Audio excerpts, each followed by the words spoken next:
Pada era sebelum kemerdekaan, seorang tokoh nyentrik muda, tampan, lulusan terbaik SMA elit kolonial pernah berkiprah dengan ketajaman intelektualnya di negeri ini.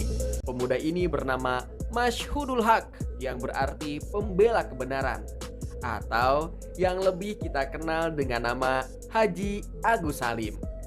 Pada saat setelah lulus SMA, Salim bekerja sebagai penerjemah dan pembantu notaris Belanda pada sebuah kongsi pertambangan di Indragiri karena ia sangat cakap dan ahli bahasa.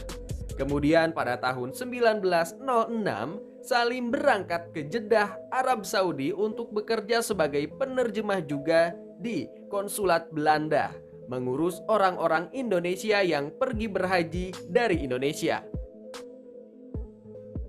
Pada periode ini, di samping pekerjaannya, Salim berguru pada Syekh Ahmad Khatib Al-Minangkabawi di Arab Saudi yang merupakan seorang ulama dan imam masjid di Masjidil Haram dan masih merupakan pamannya sendiri. Di sana Agus Salim juga belajar ilmu diplomasi. Berkat keseriusannya belajar, ketajaman ilmu agama dan politik Agus Salim benar-benar terasah. Salim kemudian terjun ke dunia jurnalistik pada tahun 1915 atau 3 tahun setelah kepulangannya ke Indonesia di Harian Neraca sebagai wakil redaktur. Setelah itu, karena keaktifannya di dunia jurnalistik, Agus Salim diangkat menjadi ketua redaksi di Harian Hindia Baru di Jakarta, yang sebagian sahamnya dimiliki oleh orang Belanda. Walaupun demikian, Agus Salim tetap memposisikan dirinya sebagai jurnalis profesional dan berani.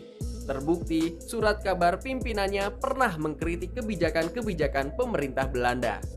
Menurut Asfi Warman Adam, seorang sejarawan, pada sebuah wawancara, Agus Salim tidak pernah ditangkap oleh Belanda karena kritikannya. Agus Salim menyampaikan kritikannya dengan santun dan dalam tutur bahasa yang tidak kasar, tetapi sebenarnya sangat tajam. Karena sikap kritisnya tidak disetujui oleh pemilik koran, Agus Salim kemudian memilih memundurkan diri. Beririsan dengan masa itu, telah hadir sebuah organisasi pergerakan kemerdekaan Indonesia bernama Sarekat Islam, pimpinan Haji Umar Said Cokro Aminoto, yang cukup berpengaruh dengan massa pendukung yang sangat banyak. Tentu saja, pemerintah kolonial Belanda tidak senang dan harus mewaspadai setiap gerakan Sarekat Islam. Pada tahun yang sama atau 1915, Haji Agus Salim kemudian bergabung dengan Sarekat Islam di Surabaya. Dilansir dari tirto.id, datangnya Agus Salim membuat Cokro Aminoto agak lebih bisa, dalam tanda kutip, dikendalikan. Kehadiran Agus Salim juga membuat idealisme Cokro berubah agak lunak, bijak, dan kooperatif terhadap pemerintahan kolonial. Tulis Iswara Nur Raditya dalam Bapak Pergerakan Islam Indonesia dalam buku 7 Bapak Bangsa 2009. Kehadiran Agus Salim membuat sejumlah pihak seperti Dr. Sutomo dan Mr. Singgi menuduh Agus Salim sebagai intelijen Belanda. Anhar Gonggong dalam buku Haji Agus Salim, teladan yang cerdas, unik, tetapi berani menderita dalam 1000 tahun Nusantara, tahun 2000 menyebut tuduhan Dr. Sutomo kepada Agus Salim itu mengeruhkan suasana pergerakan di Surabaya. Sementara Mr. Singgi pada majalah Timbul nomor 5 tahun 1927 menyebut Salim masuk Sarekat Islam untuk membubarkan organisasi tersebut. Salim pernah diundang Sarekat Islam untuk membuktikan tuduhannya itu, tetapi Salim tidak datang. Masih dari tirto.id menuliskan, Agus Salim memang pernah bekerja untuk pemerintah kolonial Belanda. Ia bertugas di konsulat Belanda di Jeddah, Arab Saudi. Setelah kembali ke Indonesia, seperti disebut Alan Akbar dalam memata-matai kaum pergerakan Dinas Intelijen Politik Hindia Belanda 1916-1934, buku tahun 2013, Salim sempat bekerja di beberapa tempat sekaligus menjadi agen polisi atau Dinas Intelijen Politik, yang kemudian ditugaskan untuk masuk ke dalam tubuh Sarekat Islam untuk mengawasi lebih dekat. Agus Salim bahkan jujur mengaku dirinya pernah melakukan penyelidikan terhadap Sarekat Islam. Bantuan saya yang diminta adalah sebuah penyelidikan yang berhubungan tersiarnya desas-desus bahwa Cokro Aminoto menjual Sarekat Islam kepada Jerman seharga 150.000 gulden.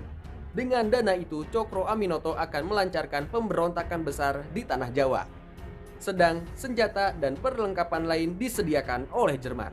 Tulisnya dalam artikel Ben Ik Ein Spion di majalah berbahasa Belanda Hetlich nomor 4 tahun 1927. Menurut Marley Calvin Rickleps dalam Sejarah Indonesia Modern 1200 sampai 2008, tahun 2008, Agus Salim menghadiri rapat Sarekat Islam sebagai mata-mata polisi Belanda pada 1915. Kala itu Perang Dunia I sedang berkecamuk. Belanda tentu khawatir akan berbahaya jika Jerman benar-benar bermain dengan Sarekat Islam. Namun Rickleps menyebut isu Sarekat Islam yang didekati Jerman ternyata hanya isapan jempol, dan pemberontakan yang dicurigai akan dilakukan Sarekat Islam pun nyatanya tak pernah terjadi. Sebagai pemuda bumi putra yang cerdas, Agus Salim adalah sosok yang ideal untuk dijadikan intelijen oleh pemerintah kolonial di zaman kolonial Belanda. Di zaman itu pernah ada PID atau Dinas Intelijen Politik yang dibentuk tahun 1916 dan bubar pada tahun 1919. Menurut Alan Akbar dalam memata-matai kaum pergerakan Dinas Intelijen Politik Hindia Belanda 1916-1934 berkata, meski PID sudah digantikan oleh ARD atau Lembaga Polisi Rahasia, tetapi nama PID masih disebut untuk menyebut polisi yang mengawasi kegiatan politik antara 1920-an hingga 1942. Kemudian menurut ahli sejarah Taufik Abdullah dalam sebuah wawancara televisi nasional mengatakan, dalam mendengar rapat sebagai intel, kemudian ia jadi tertarik karena dia mempelajari Islam dengan baik di Jeddah dan Mekah, dan di dalam Sarekat Islam sesuai dengan kehidupan yang diajarkan dalam Islam. Kemudian setelah dia tertarik, dia tinggalkan Belanda. Dari acuan tersebut, memanglah bisa disimpulkan bahwa Salim pernah diminta oleh pemerintah Belanda untuk menjadi mata-mata Sarekat Islam dan Cokro Aminoto. Namun, Agus Salim tetaplah Agus Salim. Akhirnya, ia benar-benar terjun dan aktif di organisasi itu. Agus Salim berbalik mendukung tujuan Sarekat Islam serta menjadikan komitmen pan-Islam dan modernisme sebagai dasar yang tepat untuk menjalankan kegiatan politik. Tulis Rickleps. Sebagai lulusan terbaik SMA Kolonial HBS di Batavia, Haji Agus Salim adalah sosok yang terpelajar di zamannya. Dan sebagai pemimpin Sarekat Islam, ia adalah sosok yang memberi teladan soal kesederhanaan dan berani untuk menderita. Agus Salim memegang peran yang sangat penting, yaitu sebagai ahli strategi organisasi. Peran tersebut didapatnya dikarenakan Agus Salim merupakan seorang pemuda yang memiliki jiwa intelektual tinggi. Dalam perjuangannya di Sarekat Islam, Salim juga berhasil memblok faham komunis yang sempat masuk ke dalam Sarekat Islam dengan mengamputasi bagian tubuh Sarekat Islam yang sudah terkena borok komunis.